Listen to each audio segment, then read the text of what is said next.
Good day, viewers, and welcome to an update on our YouTube channel on the accident that occurred on March 11, 2025 under the famous and which some people have tagged notorious Otedola Bridge in Lagos State.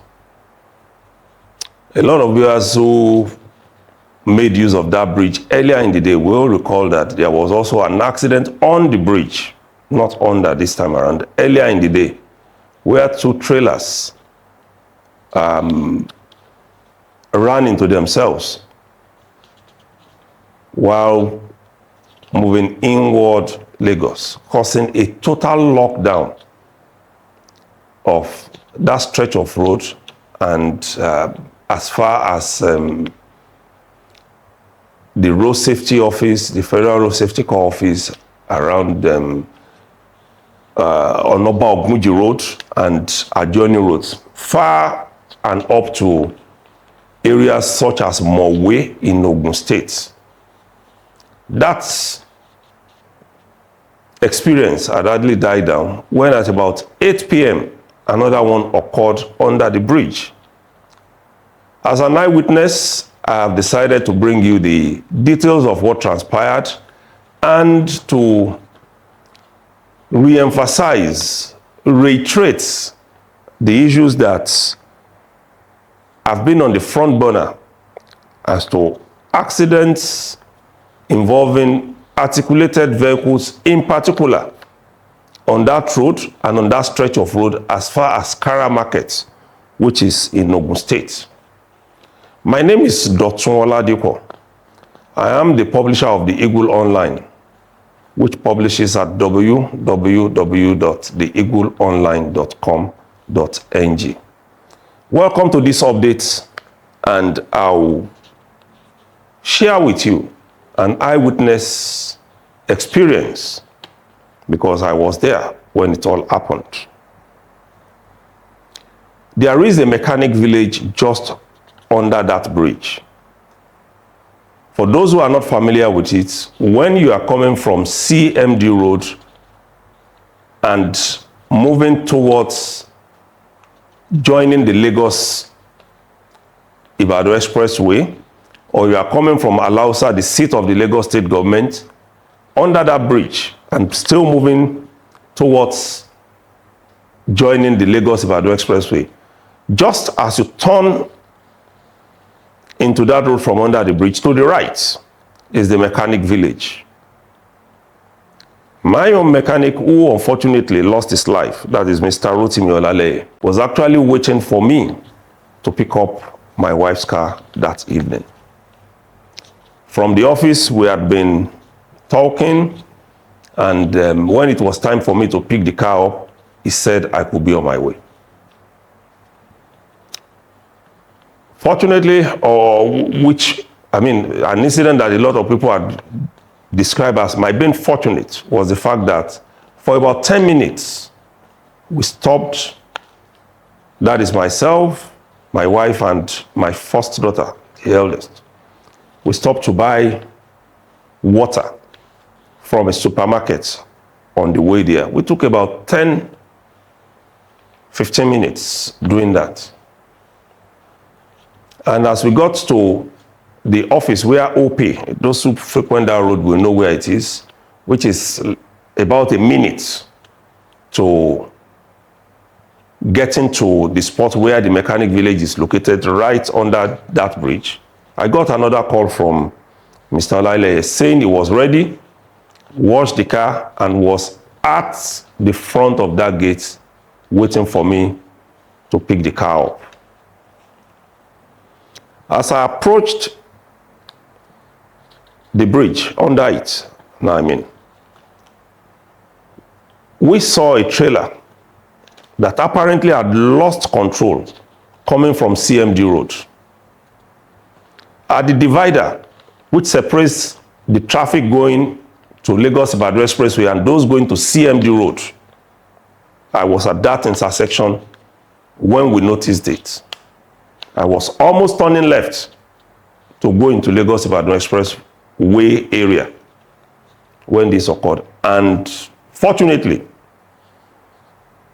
I wasn't too close to the divider of those lanes. And then I went right into CMD Road. As I turned right, I quickly picked my call and became slow, which annoyed a lot of other drivers, and dialed the last number, which was from the mechanic, just to alert him to abandon the car and run. Because at that time, it was about that time that we had the explosion. When the trailer landed on its side, it was obvious it was bearing gas because of the sort of cloud that we saw, the smoke that came out of it. As soon as it landed, the cover of the tank opened, and then the gas came out. I called the mechanic immediately. He did not pick. So we started moving up the CMD road, and then boom, the explosion. After that, his phone never rang again. And what did we find out after that? From his boys, as they put it, those who were his apprentice, and the pictures of the vehicle also confirmed that.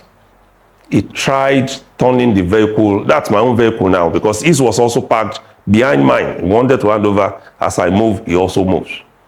He was trying to turn that vehicle and go away with it. According to his apprentices, who were also with him, whom he now told to run as soon as the explosion occurred, he said he needed to save his customer's car. Unfortunately, he couldn't save both.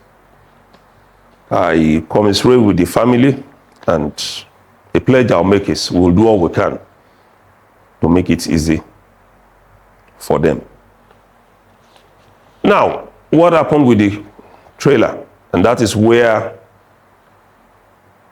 apart from the death of the mechanic, the meat of this discussion is. Those who came in the same traffic with the truck said from K2, where they started following him, they noticed he was struggling with the brakes. At some point, one of those tricycles that overtook him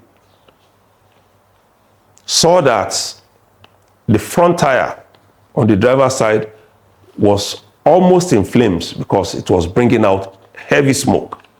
And they pointed it out to him. But this man insisted on moving and moving until he ran into the slopey area and completely lost control. When he overturned, unfortunately, there was a car just beside the truck that couldn't escape. And then there was another one almost at the tail end that did not succeed in reversing and zooming towards CMD Road. We do not know, as at now, if those people in those vehicles actually survived after fleeing from the raging fire, because they actually didn't come out on time owing to the smoke. We are still waiting for updates from all the government agencies involved in the rescue operation till now. And then there is this fetish and very awkward belief that a lot of people have, that there is something wrong with the Otedola bridge and the one that is close by, linking Lagos State to Ogun State, the Kara bridge.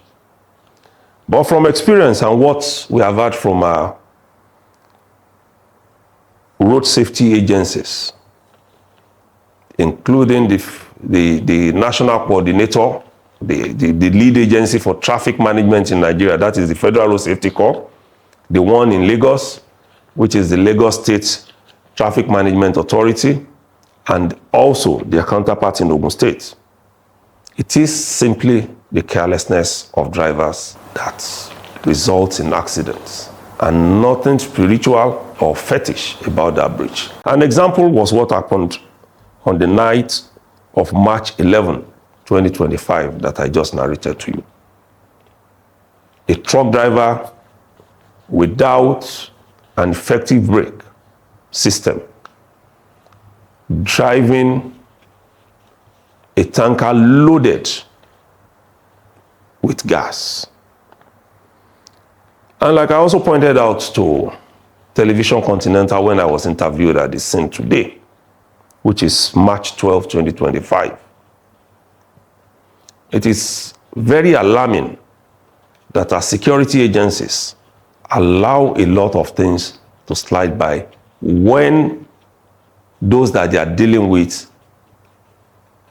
are not private vehicle owners. That truck drove all the way in its bad state, oozing out smoke, and passed through a police station, got through about a few checkpoints, and then passed in front of the office of the Department of State Services into residential areas and commercial areas until later that accident. Same thing happens to a lot of those accidents involving articulated vehicles and commercial vehicles, especially in the Lagos parts of that road. When you speak about the yellow buses, there was a discussion we had on a platform where I told the director in the Lagos State Civil Service that it appears all the road laws in Lagos are made for private vehicle owners and not for articulated vehicles or commercial vehicles. And I pointed out that this is giving an impression, and a serious one at that, especially when it comes to the yellow buses, as we call them in Lagos, that they are serving more purposes than just transporting Lagosians. And that is tending towards political usage, because a lot of them not only violate traffic regulations, they are also in very bad states. The very reason for which private vehicles are being apprehended in Lagos. For the trucks, we see a lot of them, and we've had videos in the past where even some have their tires already removed and are still moving on our roads with the rim damaging the roads. And that brings us to the point of what exactly are our road managers doing in exempting this category of drivers from enforcement. We've had such defenses as you can hardly stop truck drivers for the fear of being overrun. You can hardly stop commercial bus drivers because a lot of them, quote and unquote, are mad. We've seen commercial bus drivers in Lagos especially who bring out knives or other dangerous weapons and attack road safety managers.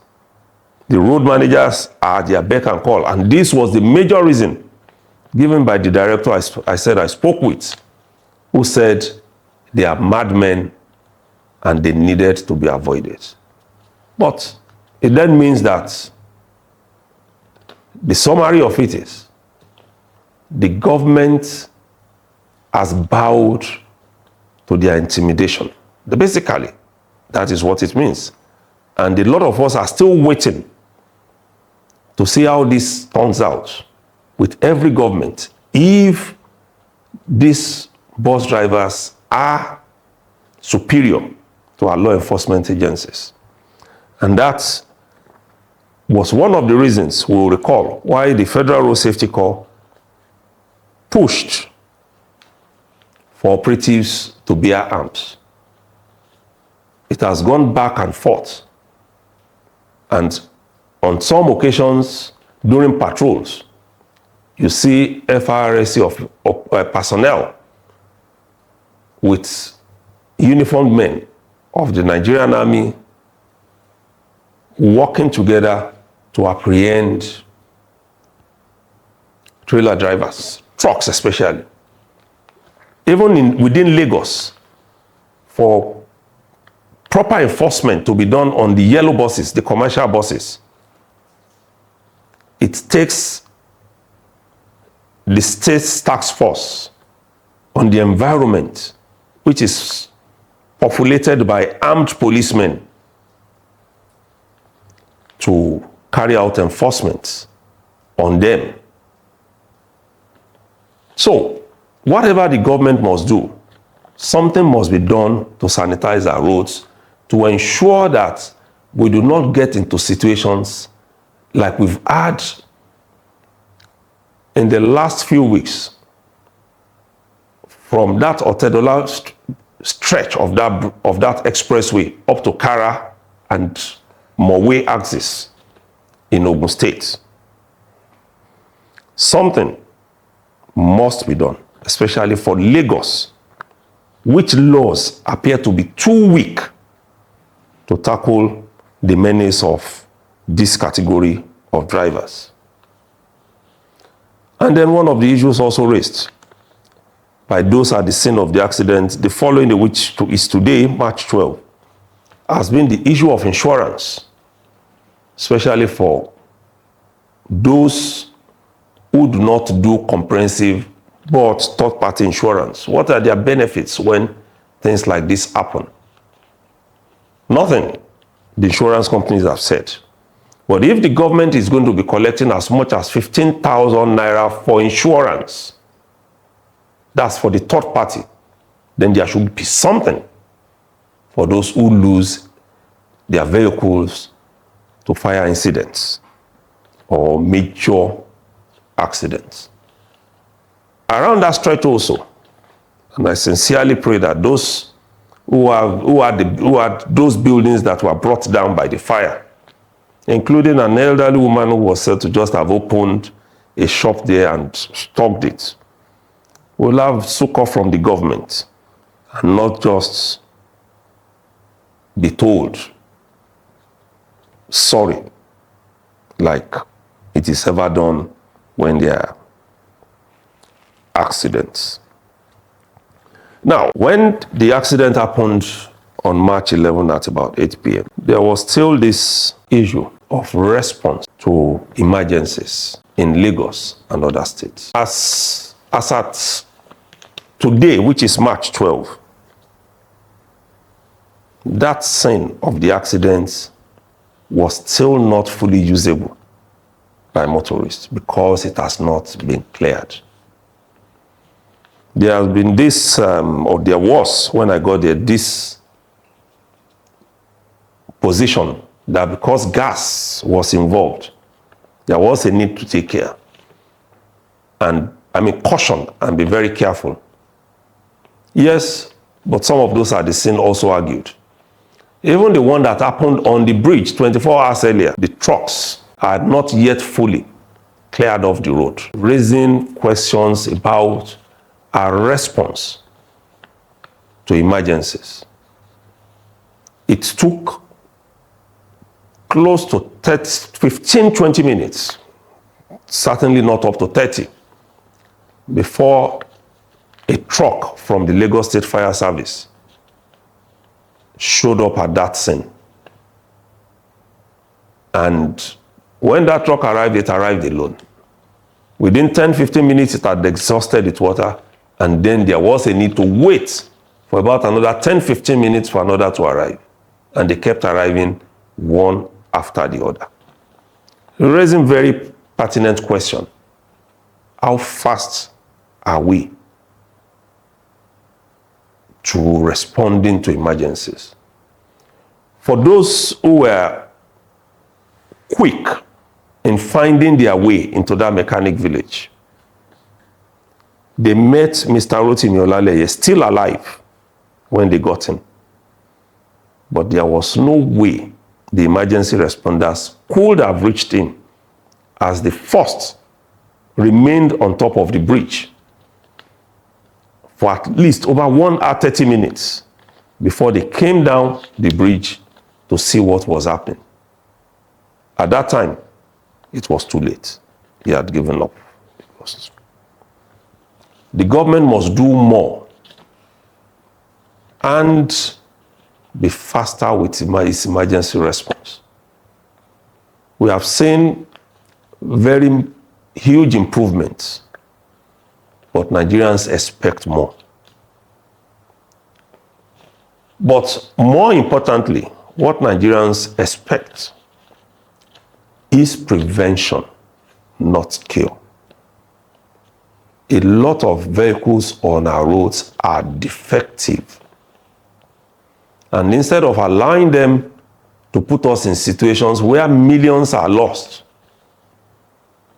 it is better to keep them off the road in the first place.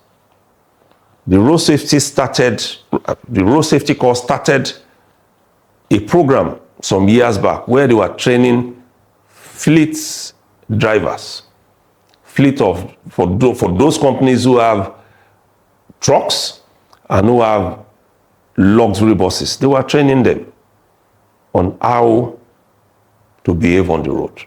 More needs to be done. In fact, there is a suggestion that any company whose vehicle is involved in such accidents as we have witnessed in Lagos in the last 2 days should be sanctioned. Because when sanctions are not applied, the same thing will keep happening over and over again. A gas company cannot afford to have vehicles that are not fully functional, fully fitted for delivery of gas. Not even petrol, not even diesel, not even cement, nothing at all. All vehicles must be fit in order for us to avoid, like they say on social media, stories that touch the heart. Let me stop here and we'll bring you more updates if anything happens around that corner, especially if and when the government agencies fully respond to what happened on March 11 under the Otedola bridge. A report claimed that there was only 1 casualty. We wait for more to see if indeed more people were affected. And until then, we hope the government and its agencies will sit tight and watch over the traffic situation in the country. Road traffic crashes, like it has been said by the Federal Road Safety Commission, are not caused by witches. They are caused by humans who refuse to do the necessary before embarking on journeys, even within the town. Thank you for watching, and don't forget to push the subscribe button if you are not yet subscribed to our channel. Don't forget also to push the like button to like this particular video, and don't forget also to share so that we can take these debates higher until the authorities begin to respond positively and proactively to issues that have to do with the roads. Until I come your way again, I remain Dotun Oladipo, the managing editor of the Eagle Online and a major contributor to this YouTube channel. Thank you, and see you some other time.